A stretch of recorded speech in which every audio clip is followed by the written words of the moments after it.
When's the last time you felt disrespected? For you, maybe it was in your home. Maybe you're having a conversation with your spouse and you had one point of view and they had the other point of view, and both of you felt like it was a hill to die on. And so you go all in, you push all your chips in, and at the end you walk away feeling totally misunderstood and disrespected. Maybe it wasn't with your spouse, maybe it was with your toddlers. How many times am I going to ask you to do the same thing over and over? You're not respecting mommy or daddy. Or maybe it was your teenager, where you just seem like you can't say anything or do anything right.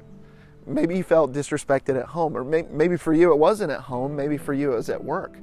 It seems like no matter how much you do for the company, the boss is the one who takes your ideas and claims credit. Or maybe it was a coworker that you're just struggling over and over to try to have a good relationship, but even when you offer the right kind of respect, all you get back is disrespect. That's a tough situation to be in. Or maybe for you, it was something with school. I can remember feeling disrespected in school. When I was in middle school, there was a time where I was in the bathroom and I'm finishing up, getting ready to walk back to my class. And in the middle of that moment, two guys rush into the restroom and start pouncing on me. It wasn't just like guys roughhousing around. They were trying to beat me up. And after cowering in the corner and getting their licks in, they left and walked away. Oh, we're just kidding, man. We're just kidding.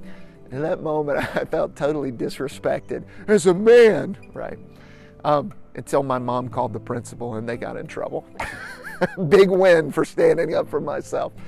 You know, for you, I think our first reaction, anytime, any place that you feel disrespected is, I'm going to stand up for myself and I'm going to claim my rights. I'm not going to be a doormat.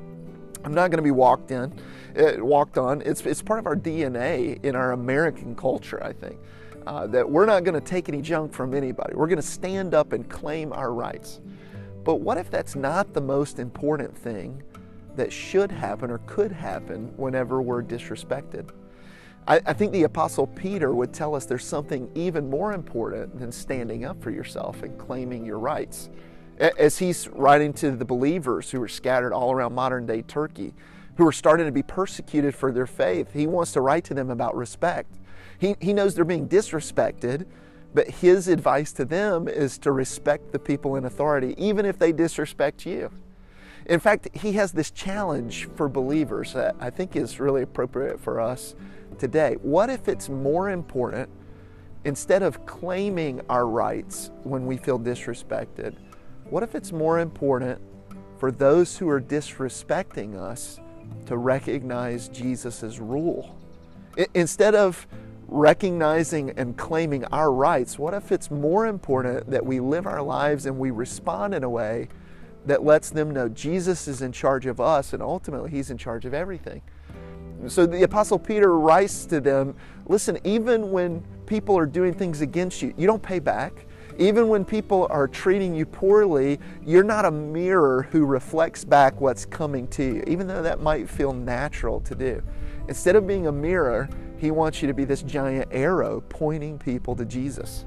Today in your community groups, you're going to talk a little bit more about how do we handle ourselves when we're being disrespected? How should we live and respond in such a way so that it's not about us claiming our rights, but what's more important is that other people recognize Jesus and his rule.